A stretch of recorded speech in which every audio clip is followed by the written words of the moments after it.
Il castello di Acquafredda, 35 km da Cagliari, era del famigerato conte Ugolino della Gherardesca. Situato a Siliqua su un colle di origine vulcanica, ormai è ridotto a rudere, ma che mantiene ancora in luce gli antichi fasti.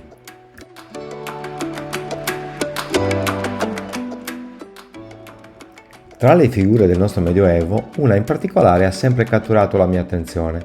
Non è un imperatore né un re, non è un papa né un santo, ma un uomo vero.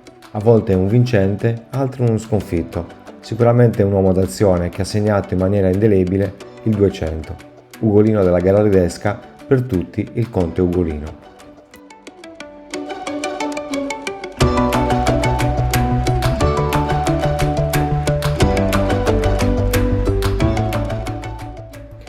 Viene anche identificato come conte di Donoratico e secondo me impropriamente viene definito come figura di primo piano della storia pisano-toscana del Medioevo.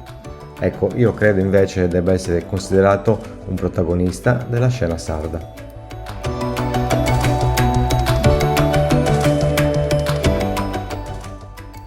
Il conte, reso noto da Dante per essersi mangiato la prole, è il controverso personaggio cui fa da sfondo l'isola e nel lascito della sua dimora ci ricorda i versi ancora oggi discussi e aperti a diverse interpretazioni. Dante non esita a metterlo nell'inferno tra i traditori, eppure ecco che appare accanto alle antiche mura incrollabile un pensiero divergente. Scommetto che tra le reminiscenze scolastiche di ciascuno di noi ormai si è arrivati a scoprire il tratto fondamentale di Ugolino, l'uomo dal potere immenso, innamorato della sua culla, Pisa, ma reso immortale da un fotografo dell'epoca, Dante, che era tuttavia anche il suo nemico giurato.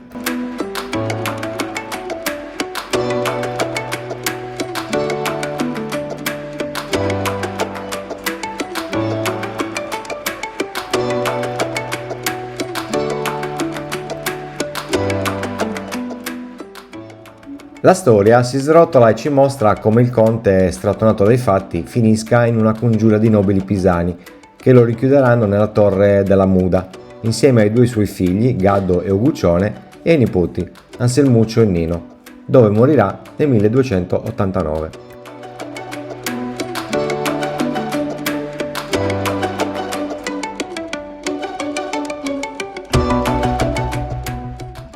Ugolino, con la sola colpa di essere protagonista al centro del pensiero strategico delle due potenze, Pisa e Genova, è, come loro, in lotta per il totale controllo della Sardegna.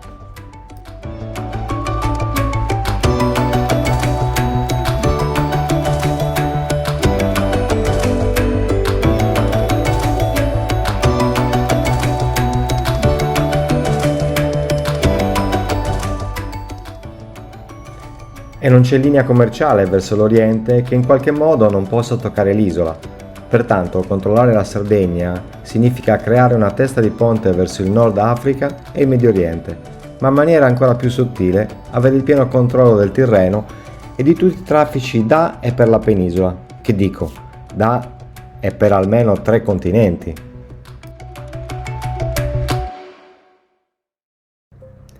La terra di Sardegna, restituita alla storia dopo secoli di oblio, appare divisa in 4 regni, i giudicati, sorretti da una sorta di parlamento detto corona, che tra clero e notabili costituisce il primo esempio di un governo pseudo-democratico.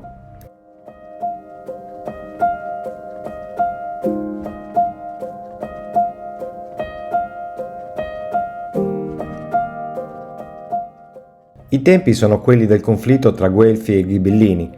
Ugolino respira quest'aria, sarà ghibellino e poi guelfo. Raggiunge il culmine del suo potere quando, insieme a Pisa, cancella di fatto e di diritto il giudicato di Cagliari, diventando signore della terza parte del Cagliaritano.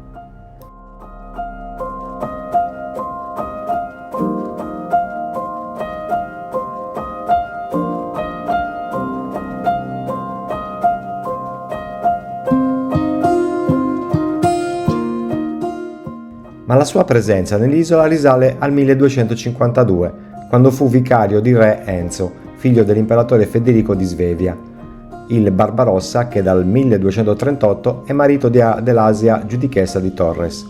Enzo, già dal 1249, è prigioniero a Bologna, ma una figlia di Enzo, Elena, sposa Guelfo, figlio primogenito di Ugolino. Ecco perché il conte agisce in Sardegna.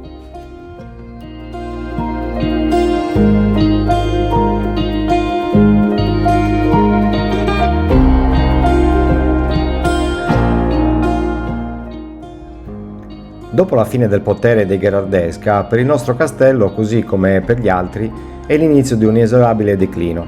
Intorno al 1400 le vicende sarde si sarebbero definitivamente decise altrove, nelle assolate campagne di San Luri, tra gli eserciti catalano-aragonesi e sardo-giudicali.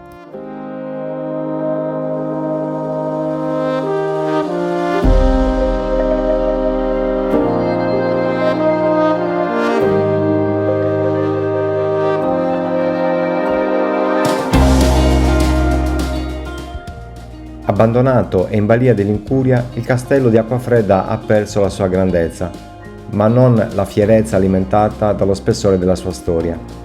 Oggi spicca indisturbato e decadente sul cocuzzolo di una collina, cinta da pianeggianti campagne, ma la sua natura e destinazione è ancora affascinante ed intrigante.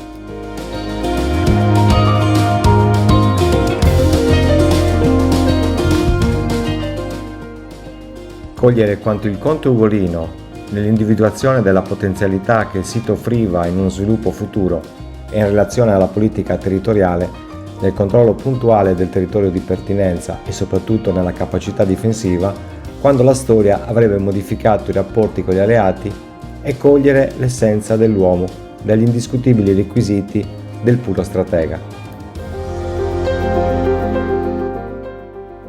Un uomo che muore a 79 anni e per giunta senza denti, ragion per cui è altamente improbabile che possa essersi sbranato il cranio dei figli, resta per noi il centro di una riflessione che fa la luce sulle contraddizioni dell'uomo.